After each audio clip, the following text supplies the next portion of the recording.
I do want to start out the show with letting our appropriately inappropriate family know that Brian is slowly becoming more and more corrupted. And I really have this podcast and all of our content to thank you for that.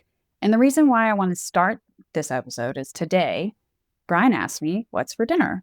And I said, "Spaghetti and meatballs." But what did you say, my love? I don't remember. He said, "I've got your spaghetti and meatballs right here." Let me step back for a minute. I literally just sit down and have hey, we're going to do the podcast. I just sit down and she goes. So I'm mentally trying to catch up with you. Okay, go. Well, spaghetti and meatballs. Mm-hmm. What you said to me was, that you have them right here. You did tell me that you didn't think it would be a good idea if I chewed. And I agreed. And then we had a light discussion on animal testicles that are currently for sale for eating purposes. For consumption. But let's just all join together and be very proud of Brian David that he is growing into the man that he is today. It explains why, I was looking at my emotional support hat and it's got some miles on it now. Yeah. Just like my engine. Oh my gosh. It's got some miles on it. You've put the majority of them on it. I always sit in the same chair, not even thinking about the wall till we actually start filming. Okay. It's welcome to season 2 of Appropriately Inappropriate with Tara and Brian. You may know us from social media where I horrify Brian with dirty pickup lines and other feral thirst comments directed at him that make him very uncomfortable.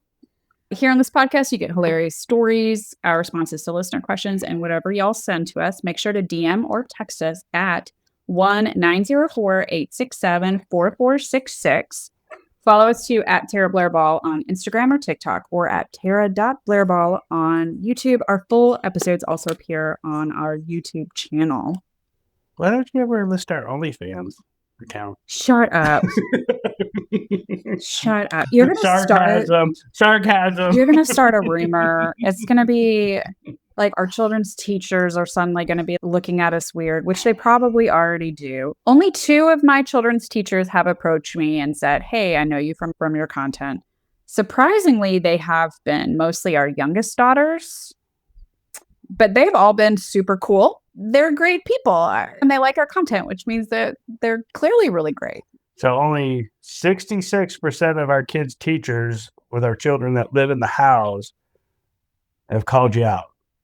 Yes. Our oldest is in college, and I don't think it'd be a really big deal if her college teachers were to know. But we recently had Halloween. Oh, yeah. Yeah. Brian and I were Mr. and Mrs. Incredible, which of course is accurate, as one of the commenters said, because we're incredible. So thank you. Yeah. That was so nice. The Miss Incredible outfit really rode up on my backside. So next year, maybe I should be Mr. Incredible. Yeah. Look at you. I'm glowing with pride. I'm glowing with pride. Our kids, we've got 2 tweens and the youngest one. They dressed up as Wednesday, Skibbity Toilet, which is a head coming out of a toilet. My son had an inflatable toilet and a mask, which he got rid of the mask after a while because it bothered him, but he went around as a Skibbity Toilet. And then our youngest was Elsa. But the Skibbity Toilet actually so from kids about his age and maybe slightly older, actually got a lot of attention. So I'm not really sure what Skibbity Toilet is. I think it's probably okay. Maybe we should do some better parodying here. I've looked into it. It's brain rot, and there's some songs. That was our family-friendly outfit. We do have young kids who still trick-or-treat. We don't really go to parties, per se, especially because the age that our kids at. We didn't have any opportunities to really dress up as anything else, but we did get some baller suggestions from y'all. And you see what I did there? Baller. Did you see what I did there? Yeah. I'll play out our name. So some of the suggestions were like, Brian could have a bunch of leaves on his shirt and I would be a leaf blower. Oh my gosh. Some other options were that I would be the deer. No, you would be the deer and then I would be a car with headlights. And I was a deer in the headlights. Yeah. Yep.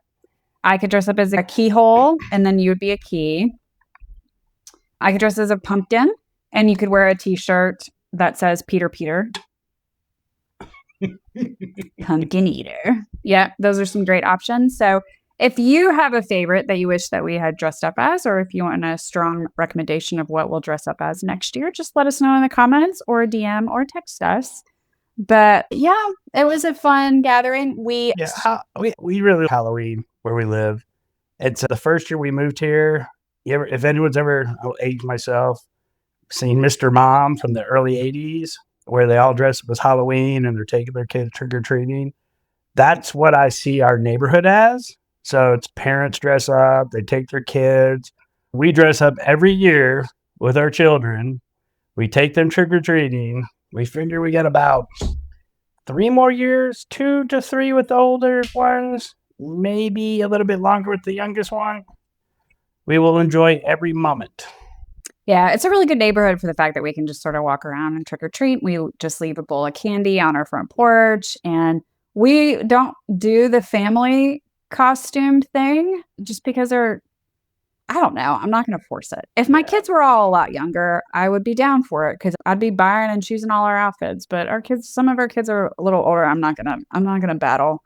There's some things I'm going to battle and some things I'm not. And hence why we were Mr. and Mrs. Incredible. And then we had Elsa Wednesday and a toilet. That worked out for us. Yep.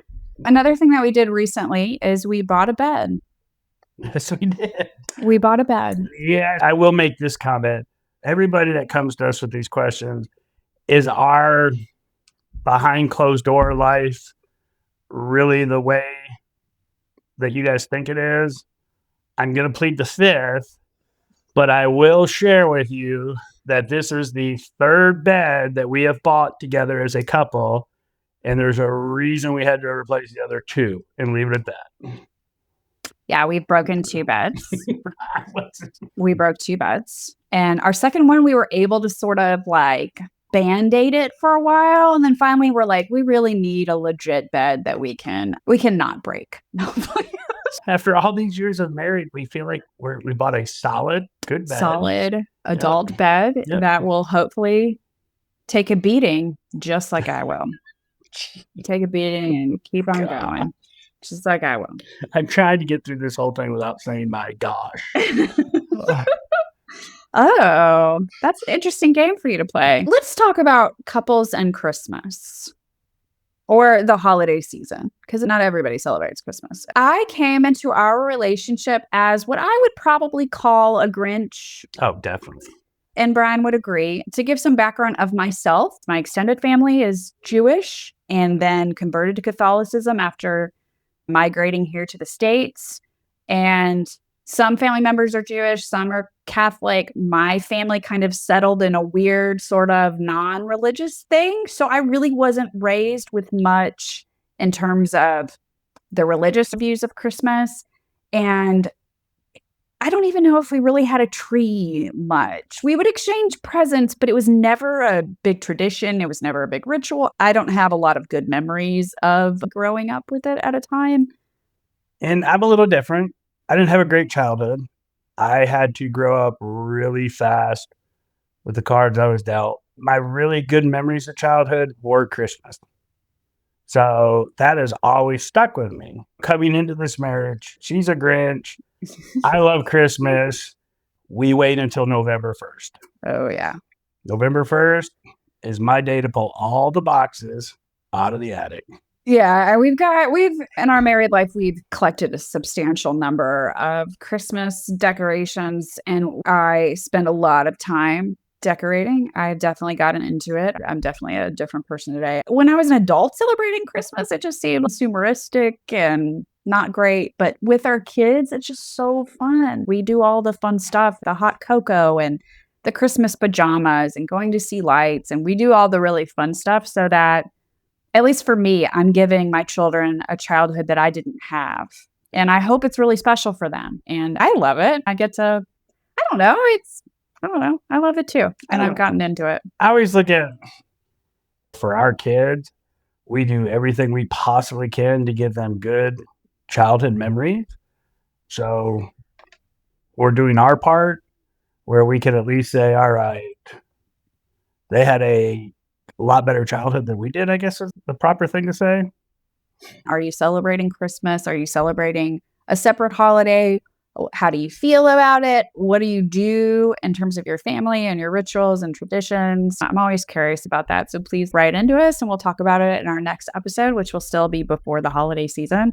Yeah, let us know what's going on, what your traditions are. I did hear of a fantastic tradition that I think you and I need to implement, and it's that Santa comes every Christmas Eve. I'm not touching that.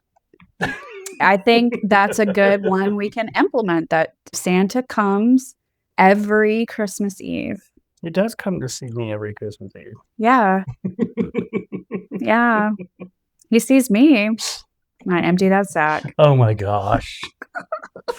See, I can't. It's embedded in me. This is like years of response. It's the sound I make when the blushing starts to happen. My next little segment I thought I would add would be, what's Tara reading? Oh my.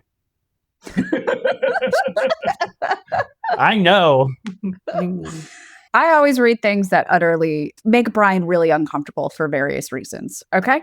So let me just I'm going to give a quick summary of the book I'm currently reading, which I'll give a title and an author at the very end. And we'll see how Brian feels about this one. Because I've been reading it for a while now. Okay. All right. So you're an accountant and you're at a corporate job. And one day you're like just fed up with your job. And so you're in the bathroom just taking a dump. Okay. You're just sitting there. You're fed up with your life. You're upset. You're just sitting there taking a dump. And you have not wiped, but you go and grab some toilet paper to be able to wipe. And you're holding it when suddenly you flash to this other dimension. And you're now eye to eye with 4 wizards with your pants around your ankles and toilet paper in your hand, and you clearly smell like shit because you have not wiped. Nothing has happened. Okay. And what you have learned is that you have been summoned to check your heroic potential by these 4 wizards. And you were an accountant, right? You were just an accountant, but now suddenly you have to pull your trousers up over your shit covered ass and face down these 4 wizards as they assess whether you have the heroic potential to do something for them in this new world. You get rejected, which is pretty shitty. You get rejected. You got my pun, right? I did. Okay. I hope other people get my pun, okay? It's really shitty. He gets rejected. They're like, you're not a hero. You don't have what we need to be our hero, okay? But here's some professions and places that you can choose, because we're not monsters. And he chooses a farm called Blackthorn Farm to go live, and he starts attacking monsters. And most recently in this book, a love interest has arisen. She was formerly a sex slave elf, but he rescued her because he has this strength he didn't know that he had. He punches this guy who's beating her on the street, and he punches him so hard that it caves in his chest cavity. He just didn't know he had that strength, and he slayed this sex slave elf, who now is very confused that he's not accepting his BJs when she brings him waffles. But clearly something's going to happen there. Okay. So Brian, how are we feeling about this book? Clearly my wife loves nonfiction. Does that mean I could be the sex slave? Oh my God. It's automatic. So my wife reads some very interesting things compared to my list of reading. I'm reading Extreme Ownership. I've read Smart Brevity. Everything that I read has something to do. Please give context of what these are, because people could hear those titles and have no idea. Oh, so I'm really into personal development and leadership. Business. Self-help. Yeah. So getting him to be a better team member, a better leader. I like some science fiction. I like some fantasy. I like some death and some sex. And that's my comment. So I finished the Murderbot series. That was what I was reading last. And now I'm on to, this is called How to Succeed in Monster Farming by Kenny King, is what I'm reading now. I'm kind of into these lit RPG genre style books lately.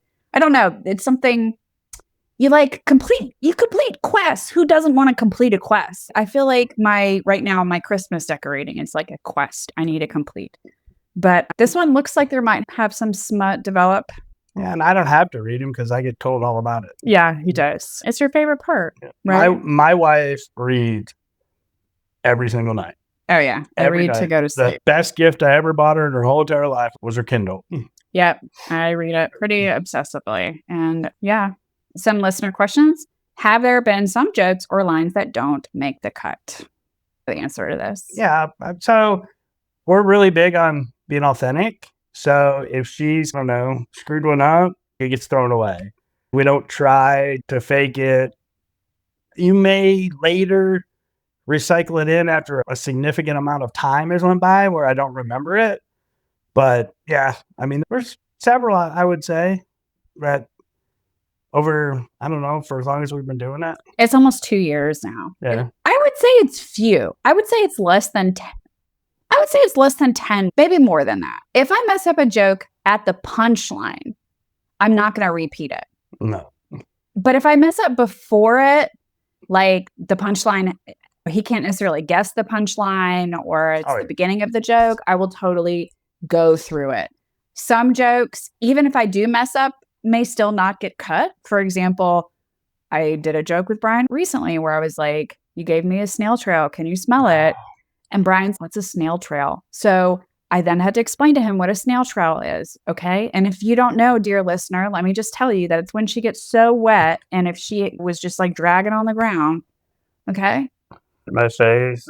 Yeah. So now you know if you didn't know before. I'm glad I could educate you on this. But certain jokes in the past, I would have not have posted that because I'm like, he didn't get it. I feel like it ruins it if I'm having to explain the joke to you. But I chose to post that anyway because I think it's hilarious that he doesn't know. How are you, a nearly 50-year-old man, learning that from your wife? It also just shows how pure and special he is. My favorites are the ones where she is holding back her laughter because she's all right, I got to get through this. And she hasn't said a word yet, but she knows. It's like I have to swallow the laugh down. But so it just depends. Another question is, do pineapples belong on pizza or upside down hanging from the room door on a cruise ship? We don't use them anywhere. I'll eat a pineapple on a pizza. Am I going to post an upside down pineapple anywhere? That's not how I swing. I got that one. That's not how I swing, so I'm not going to do that. But would I go on a cruise ship and then stalk the decks to see who had an upside down pineapples to then see what they look like? Yeah. And then like gossip to Brian about it. I'm like, oh my God, they got an upside down pineapple. Yes, I would absolutely do that. But we had neighbors when we moved into our neighborhood. We swore there were upside down pineapples. And it was really weird because you'd always see a husband, but then there seemed to be two different wives. Yeah. I still believe they might have been swingers. Or maybe a throuple situation, a poly situation. Who knows? It's just, as long as it's two consenting adults, I don't care. In case it's three. But they're okay. They're all consenting. As long as they're all consenting, I don't care. If that's their thing, that's their thing. It's just not our thing. I know. When we were talking about planning the trip for Ireland, we got a lot of comments about that. Are we all going to share a room together? And no. I'm sorry. We are monogamous. Just confirming. I am. I shouldn't speak for you. We are, correct? Yes. Okay. We definitely are. Thank you. I'm glad. Brian, are you from Michigan? Yes, I am. Born and raised. Yeah, there's lots of questions about, you're always repping the Lions and the Tigers. But here's a question for me. I think it's a great question. How do I break out of my shell or break out of a shell or the shell? My wife wants to, but is nervous and thinks she sounds silly. Okay, this is the thing I would say for your wife. And I think this is true for a lot of people. If I'm actually trying to sound sexy, I'm going to fail. I'm going to fail every time. I'm going to giggle. I'm just going to giggle. That's why I say it very deadpan. It just works best for me. I say it very deadpan and I'm not looking at Brian. Okay. And our home life, if I drop a pickup line, I'm usually not looking him in the face when I say it, or I text it. You know what I mean? There's some degree of difference. I'm not like looking you dead in the eye. and be like, "I want to smell my snail trail." I'm not doing that. So this is what I would say to your wife is try some distance first. Okay. Try doing it over text message. Try doing it over email. Like try doing those things with some distance first and see how that feels. And if you feel comfortable with it. And then once you've gotten used to saying those and used to dropping those, try doing them where you're not looking dead at your husband or your partner. Try like you're sitting next to each other. Try dropping it then, or you're looking out the window and you just casually be like, I'm really wet right now. You want to check this out? So my wife is very introverted, but there's a degree you're comfortable with me, like at our house. I'm introverted in the way that's how I need to recharge. I recharge by myself. I recharge with silence. So that's how I recharge. But most people wouldn't know meeting me that I'm actually introverted. Most people wouldn't really know that. I agree. Most people would, to meet you, would not think you were introverted, but she's very introverted. Yeah. I need recharging. Like I go hang out at an event and then I usually want to do an Irish goodbye because I'm really weird about saying goodbyes. I just want to run away and I don't want anyone to look at me when I'm running away. But you dropping the lines around the house, also look at it like those are some of the best times that we laugh too. Yes. Yeah. We've gotten several questions about how did we meet. We met on the wilds of Tinder. We both went through a lot of trash to find each other. It feels like a miracle that I met this stranger on the internet and now we have children and a family and a home. I didn't know this weirdo before that, but now I've made some of his weirdos. And we have this weird, cool life together now. Yeah, that's like when people want to come up and talk to us and meet us or take a selfie. We're like, you think they know they're taking pictures of weirdos? I think that's pretty obvious, at least for me. Like, I'm very, like, duh. I think for you, you seem like the less weird one. Like, you rein me in or something. I think we balance each other very well. I think honestly that some people think you're weird because of the role that I am. I think if you were in my role, that would seem more normal or something or less weird. But like Brian's getting there, guys. He's getting there. I gotta pee. Taking a lot of time, but he's getting there. Yeah, we get to year 100. Okay. We might get near the finish line. Okay. I hit the finish line every time. That's why I'm a very happily married woman, serviced very well. Makes me blush. Thanks for hanging out for another episode with us. Make sure to subscribe, download, and follow if you like this podcast. Also, make sure to write a review. If you have a comment, story, or question, text us at 1-904-867-4466 or DM us. Follow us too at Tara Blair Ball on Instagram or TikTok. Our full video episodes also appear on our YouTube, which is at Tara.BlairBall. And until next time, keep it inappropriate. Happy hump day.